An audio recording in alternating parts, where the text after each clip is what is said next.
Hello and welcome to the third lecture on Chapter 4. So now I'm going to talk about how sleep is an adaptive behavior. Now anything that's adaptive helps us to survive or reproduce. We've adapted over time to conquer a challenge that's blocked our potential for survival or reproduction. And so researchers believe there are three general explanations for the adaptive nature of sleep. And one is the restoration theory, that sleep restores the body and mind. There's the circadian cycles theory, or circadian rhythms theory. I go with circadian rhythms. That's just what I was taught. And these are daily fluctuations in physiological and psychological functions. And then there's the facilitation of learning theory, that sleep is necessary for learning and memory. So first we're going to talk about the restoration theory. The restoration theory suggests that sleep allows the brain and the body to rest and repair themselves. And there's a lot of research to support this. Different stages of sleep have different responsibilities.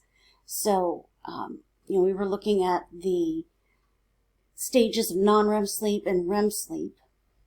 We know that slow wave sleep, that's after stage 1 non-REM, stage 2 non-REM, then we get to slow wave sleep. That is sleep where our body is repairing the daily damage to our connective tissues, to muscles, tendons, ligaments, joints, anything that's a connective tissue. The body is going through and doing housekeeping. And so when people don't get enough sleep, that can have a physical effect on their body's ability to restore itself. Sleep deprivation comes at a serious cost, and we'll continue talking about that throughout the rest of this chapter. Now, REM sleep is important for psychological health. So, non-REM sleep restores the body. REM sleep, or that's your dreaming stage, is responsible for your psychological well-being and your physical brain. So, I would like you to go to Moodle, and in the folder titled Chapter 4 Consciousness Lecture Videos, please watch What Would Happen If We Didn't Get Sleep, and one more reason to get a good night's sleep.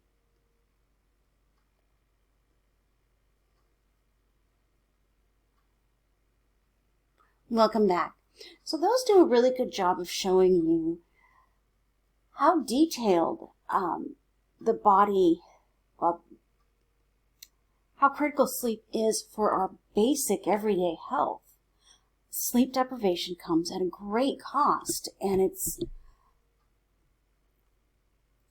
not just our physical health, it's our psychological health as well. So how much sleep do we need? Well, that changes over the lifespan.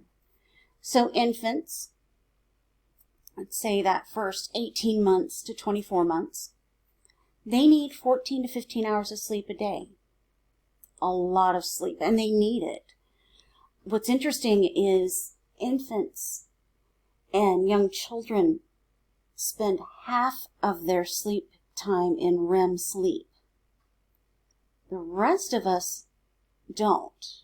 We spend most of our time in non-REM, but infants and young children spend half of their night in REM sleep. And when we talk about, one hypothesis is that has to do with the facilitation of learning theory, which we'll talk about. So toddlers need 12 to 14. School-aged children need 10 to 11 hours, and adults need 7 to 9. Something they're finding is that American children are very sleep deprived. A school-aged child does need 10 to 11 hours of sleep, but they get home from school, they may have had extracurricular activities, they've got homework to do, dinner time. They get to bed by 8:30, but they have to be at school at 8 a.m. They're not able, there's just not enough hours in the day for them to get that 10 to 11 hours of sleep.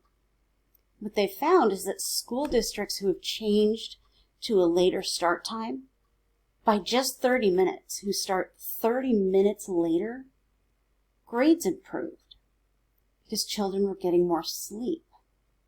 I found that really interesting. Now, sleep deprivation causes mood problems and decreases cognitive performance. Now, this makes sense. We've all had periods of sleep deprivation, and of course it affects our mood, and we have a harder time thinking. Now, what happens when we do get to sleep for a normal amount of time that next night is we go into REM rebound and non-REM rebound. So REM rebound, if we don't get enough REM sleep, rapid eye movement sleep, the next night of normal sleep, we're going to spend a lot more time in REM sleep than we usually would. If we don't get enough slow wave sleep, we're going to have a lot of non-REM rebound sleep that next night. But here's what's really complicated. If you go into REM rebound, it's coming at the cost of slow wave sleep. So then you have to have the night following that, you've got slow wave, non-REM rebound. And it takes many nights to catch up on just one night of sleep deprivation. And there's really no such thing as catching up. It takes several days for our body to recalibrate its normal sleep process. Now, when you're sleep deprived, your brain will force you to sleep. It's not optional. And there's something called microsleeps. And these are a result of sleep deprivation. And these are brief periods of sleep that last just a few seconds to about a minute. Often people don't even know that they fell asleep. Their brain fell asleep, but it was for such a brief time that they weren't consciously aware of having fallen asleep and waking up. These can be a major cause of car accidents. You don't know your brain fell asleep, but your brain did fall asleep. And just 30 seconds behind the wheel of inattention is enough to cause really serious accidents. So please don't sleep, please don't sleep and drive.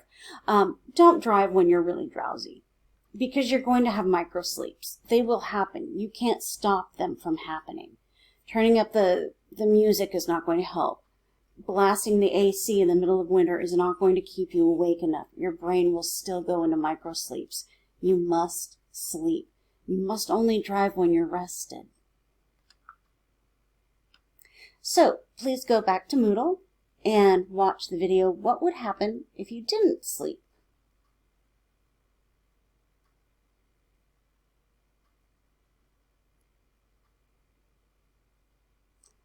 Welcome back. Sleep matters a lot. We treat it as a luxury in the United States. It's not. The health effects are pretty significant, and we tend to just ignore that because we treat sleep like this luxury that if we have time, we'll sleep enough, but we can get by without. We really can't. The body remembers. The body needs to restore itself, and it must sleep to do that. Another theory about the adaptive nature of sleep is the facilitation of learning theory. This theory maintains that sleep is part of the process that strengthens neural connections in the brain that serve as the basis of learning.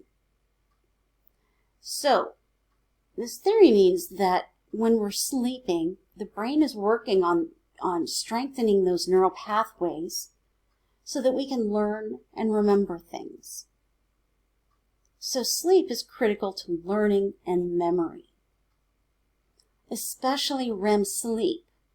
So during REM sleep, memory is consolidated. That's really interesting to me. And remember, most of your REM sleep comes at the latter half of the night. So if you're only sleeping for 5 hours, you're missing a lot of REM sleep, which means your brain is missing a lot of time to strengthen neural pathways for learning and memory. It's actually pretty critical.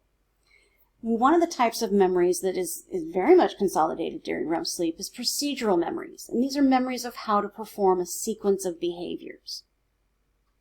So, I'm a cellist, and I played in the UVO Symphony when I was a student there.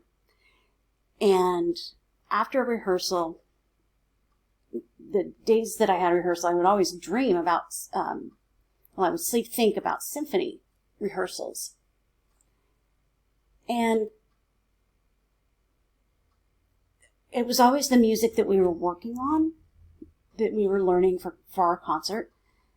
And that sleep would help me be better the next time I played that piece of music. I got better each time. Now practice makes perfect, but sleep makes perfect as well. During REM sleep, this is when our brain is putting together everything we learned during the day. And it's strengthening those neural connections. It's changing the physical nature of the brain. So please go to Moodle and watch Nova Science Now Sleep and Sleep Engineering. Improve your life by manipulating your sleep.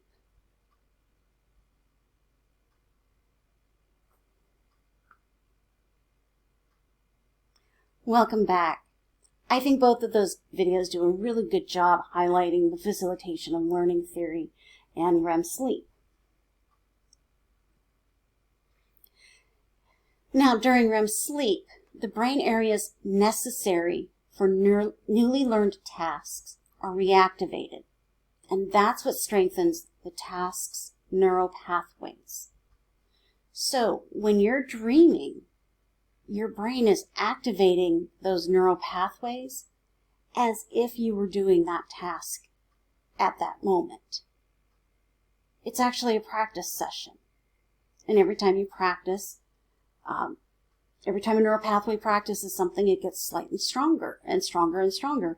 And so during REM sleep, that is when our neural pathways get to practice and get stronger. They get faster, and they get more intricately wired together. REM deprivation does disrupt memory consolidation. There is a lot of solid research showing that REM sleep, rapid eye movement sleep where we dream, is critical for memory consolidation. Thank you.